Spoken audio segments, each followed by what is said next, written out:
আজ চৈত্র সংক্রান্তির শেষ দিন। চৈত্র সংক্রান্তি সারা বাংলা জুড়ে আজ এক অন্যরকম অনুভূতি। পুরনো বছরকে বিদায় জানিয়ে নূতনকে বরণ করার প্রস্তুতি।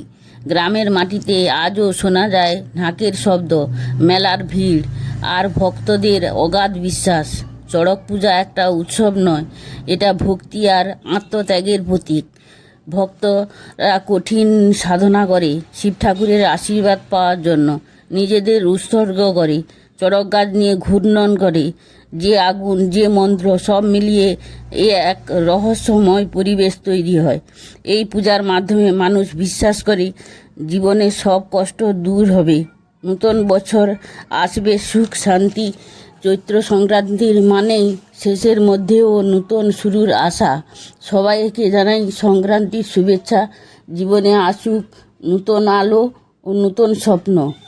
আমার চ্যানেলটি যদি ভালো লাগে লাইক, শেয়ার এবং কমেন্ট করবে।